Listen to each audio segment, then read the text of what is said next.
Welcome back to AFTV. I'm here with Frank, who did a fantastic job in the information station as always. Give us the key information from this game, Frank. 2-0, dominant. We won. That's all that matters at the end of the day. And do you know what? There was a point in the game, obviously, we absolutely dominated the first half, and that reminded me a lot of how we played last season in terms of the intensity, the pressing straight from the start, just being all over them from the first whistle. And I really did enjoy that, and hopefully that's the sign of things to come for the remainder of the season, because I do feel like we're going to need to kick into that next gear if we're going to push on and win the league title. But there was a little bit of panic, and it's the reason behind this might be something that you might it might be slightly familiar to you as well. Go on. We got to the 15 shots mark and we still hadn't scored a goal. Immediately I started thinking of Football Manager. Yeah. You know, all it was going to take... We've all had that one. All it was going to take was that one shot, one on target from Brighton to equalise, and it would have been a nightmare from there. And they nearly got that. They nearly got that, but they didn't. That's all that matters. We showed the resilience. We got another goal after that, and we got the 3 points. I thought this was immaculate in so many ways. You know, Turkish described it as almost all the way up to the final moment. We were pretty flawless. And not many teams do that to Brighton. Like, I know they got slapped up at Villa. You know, I know that City beat them. But Brighton play a brand of football that always gives them a chance. And yet today, the only thing that gave them a chance was that we didn't get that second earlier. Otherwise, we were so in control of this. Absolutely, and like you said, there's not many teams that do that to Brighton. That was the first time in Roberto De Zerbi's 49 games that they'd been limited to no shots in a half of football. Wow! So that just shows you the levels that we met today, and obviously Brighton they didn't stand a chance today. I don't think. Fair enough. What do you make of Jesus getting on the score sheet? Criticisms about whether he really is the goal scorer we need. Kai Havertz getting a goal. Criticism about the £65 million.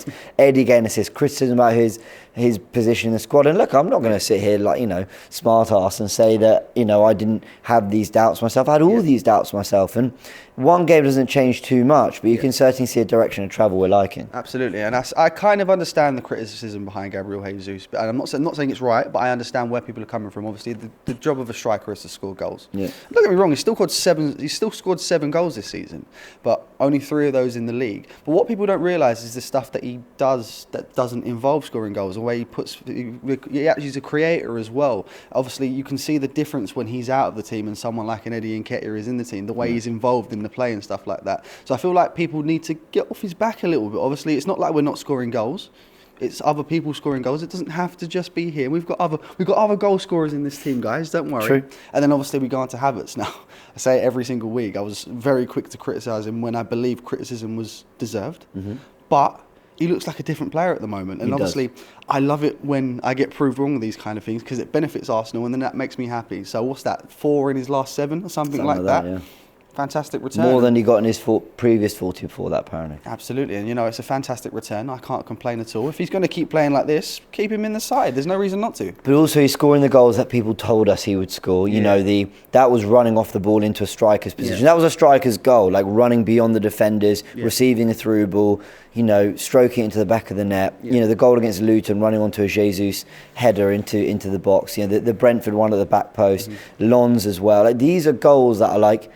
When everyone said, no, he's brilliant at finding space, he makes great runs. And I thought, how do I quantify all that so much? But we're seeing it now. The proof is in the goals he's scoring and the opportunities he's getting. Look at the Villa one. Sorry, Villa was nearly that as well. And it should have been a goal at Villa. In my opinion, I still think it probably should have been. 100%. That's a different discussion anyways. But do you know what? I kind of feel sorry for him, because obviously he's playing fantastically at the moment, and that's great. But... Thomas Partey's coming back, and, we need to get him back in somehow. And if you think about it, he's never going to drop his captain in Martin Ødegaard. He's never going to drop Declan Rice, and never should drop Declan Rice. What do we do about Partey? Do we put him back out at right back? Because he waits to earn his place back. No, absolutely, but we'll see how it goes. But I wouldn't put it past Arteta to put him at right back, especially with the way, Ben White's not being fantastic form at the moment. Takehiro Tomiyasu's out, hopefully not for too long. But... Kai Havertz, it sounds crazy to say considering the start he had, but he looks undroppable at the moment.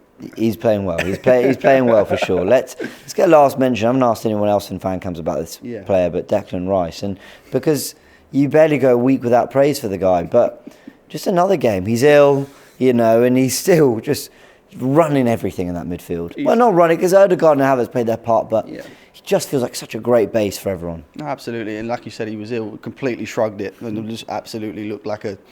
Every performance, and like I said, there's obviously in most of the games, he doesn't do anything like outstanding for me. Like, well, I say that's silly for me to say. I was going to let you land. That may have been a little bit harsh there. He's a great player, obviously. And look at that dribbling through 5 players. Is it outstanding? Do you know what? I don't know what I was thinking there, James. Outstanding. No, okay, let me help you. I think I know what you mean. Right. He doesn't get the ball, throw 3 step overs, and beat his winger. He doesn't. Exactly he's not smashing it into the top corner. He's not playing like through balls for days. But what he is doing is the things that are simple, but he makes them look simple because they're not simple. He is just athletically better than everyone. He's so intelligent. His positional awareness is superb.